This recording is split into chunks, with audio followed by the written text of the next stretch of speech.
Il était une princesse, très belle. Elle avait de magnifiques cheveux blonds, très longs qui touchaient le sol. Cela lui faisait une parure d'or autour d'elle. Sur sa tête, elle portait toujours une couronne de fleurs, et elle était vêtue des vêtements les plus beaux avec des perles et des pierres précieuses. Cette princesse était tellement belle que l'avait surnommée la Belle aux cheveux d'or.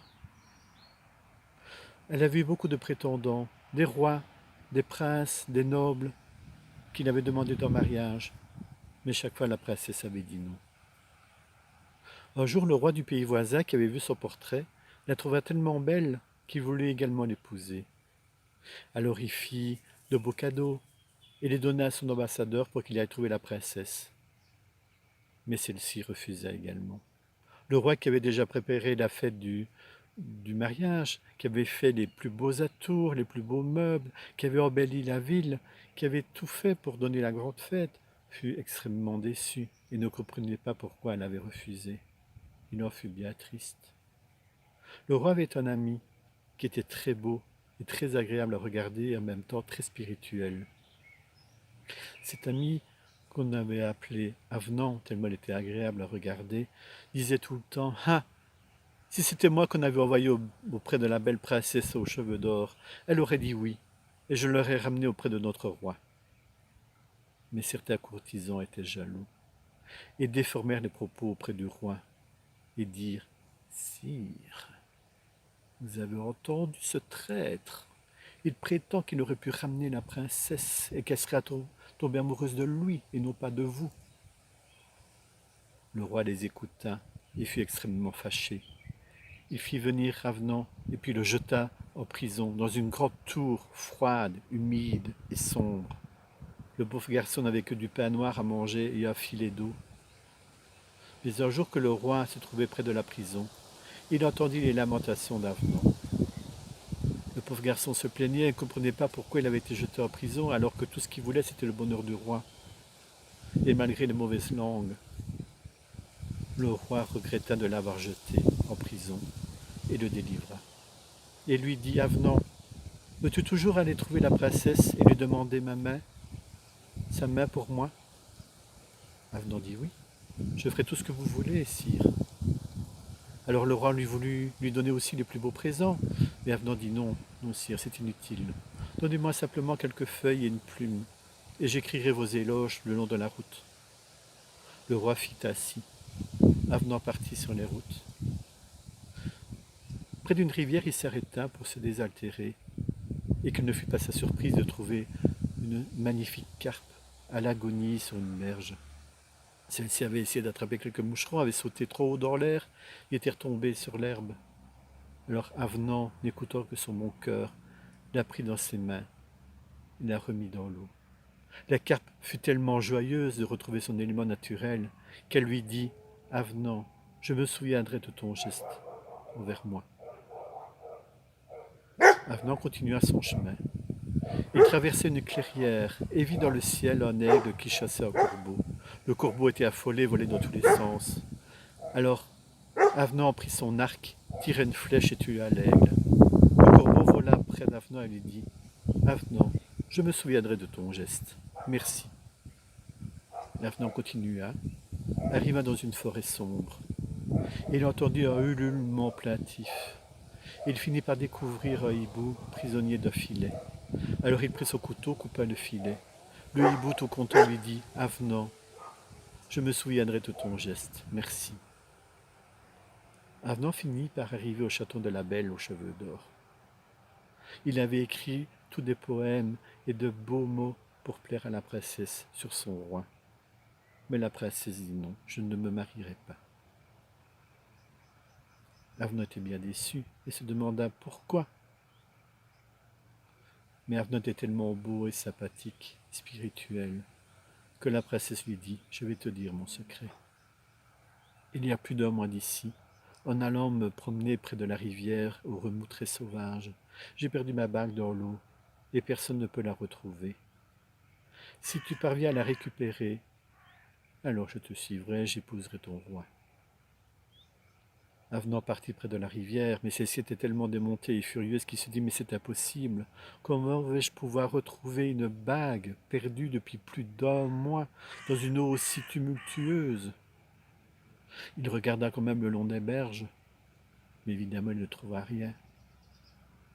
Il était prêt à faire demi-tour et à rentrer au château quand tout d'un coup la carpe qu'il avait sauvée arriva au bord de la rivière en tenant dans sa bouche la bague de la princesse.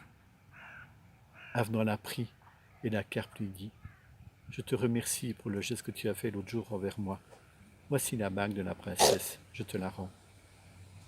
Avenant tout content retourna au château, mais la belle n'était pas ravie. Elle ne voulait pas se marier. Alors elle donna une deuxième épreuve à Avenant. Elle lui dit: Je ne peux pas partir. Mon royaume est attaqué par un géant qui a voulu aussi m'épouser que j'ai refusé. Il tue mes sujets. Débarrasse-toi de lui et rapporte-moi sa tête. Si tu le fais, je te suivrai. Avenant dit au géant: Mais comment vais-je faire? Il avait beau avoir la meilleure épée du monde. Il ne trouvait pas de solution.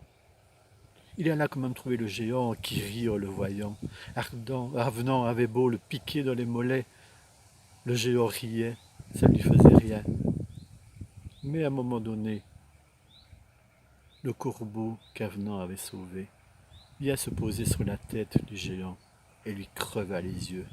Le géant, fou de douleur, trébucha et tomba sur le sol, et Ardent, avec une hache, lui coupa la tête. Tout fier, il ramena la tête du géant à la belle aux cheveux d'or, dépitée, parce que Avenant avait de nouveau réussi. Elle dit: Écoute, il me faut absolument l'eau de jouvence. Cette eau permet que je sois toujours belle. Et c'est la seule solution pour que je te suive, pour que je sois toujours belle pour ton roi. Elle se trouve dans une grotte, gardée par 2 dragons. À l'intérieur, il y a des trous partout, il y a des précipices, il y a des bêtes monstrueuses. Mais tout au fond, il y a la fontaine de jouvence, il me faut cette eau. Et Avenant dit: Mais ce n'est pas possible. Cette épreuve est encore pire que les autres. Comment vais-je faire pour passer les 2 dragons, les pièges, les monstres Et vraiment découragé, il partit quand même vers la grotte. Et il vit les 2 dragons, énormes, qui crachaient du feu tout le temps.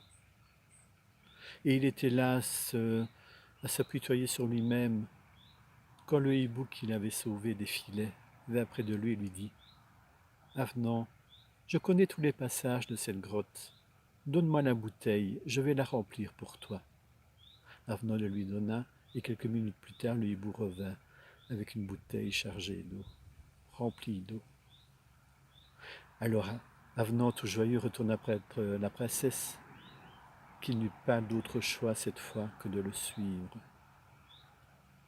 Elle mit ses plus beaux atours et partit avec Avenant, mais qui était tellement un bon compagnon que la belle aux cheveux d'or le trouva vraiment très très très charmant et tomba un petit peu amoureuse de lui. Arrivé au château, le roi célébra immédiatement le mariage. Il était séduit par une femme si belle. Mais les jaloux sur Avenant étaient toujours là et dirent au roi: Sire, écoutez la reine. Elle ne fait que des éloges sur Avenant. Elle est amoureuse de lui, et non pas de vous. Le roi en prit ombrage. Il écouta la reine et se rendit compte qu'elle disait beaucoup de bien d'Avenant et pas beaucoup du roi. Alors, fou de rage, il prit Avenant et le jeta de nouveau en prison. Et il interdit à la reine d'aller le voir. La reine eut beau supplier, pleurer, mais rien n'y fit. Le roi était vraiment furieux. Mais le roi se dit: si elle est tellement amoureuse d'Avenant, peut-être que si je prenais un peu de cette eau de jouvence, je serais jeune à nouveau, je serais beau, et que la reine m'aimera peut-être plus que lui. Ce que le roi ne savait pas, c'est que la bouteille de l'eau de jouvence qui était dans la chambre de la reine Une servante un jour l'avait cassé par mégarde en prenant les poussières. Et la servante affolée de peur qu'on ne lui coupe la tête, savait qu'il y avait une eau qui ressemblait à celle-là dans la chambre du roi. Il reprit une autre bouteille identique et versa de cette eau dans la bouteille. Or, cette eau était en fait un poison que le roi gardait pour ses ennemis. Quiconque en buvait s'endormait, ne se réveillait jamais. Alors le roi, qui n'en savait rien, prit un peu de cette boisson, s'endormit et mourut. Alors la reine, aussitôt, alla délivrer Avenant et lui dit: Tu seras mon roi, car je t'aime. Et Avenant, tout heureux, fut bien heureux de son état. Et les mauvais qui avaient essayé de le mettre en prison, qu'il avait mis en prison, furent chassés du royaume pour toujours. Ainsi la belle aux cheveux d'or et Avenant vécurent très heureux et régnèrent comme des sages sur le pays, qui était très heureux de les avoir comme souverains. Alors vous voyez, quand vous faites une bonne action, un jour ou l'autre, elle est toujours récompensée.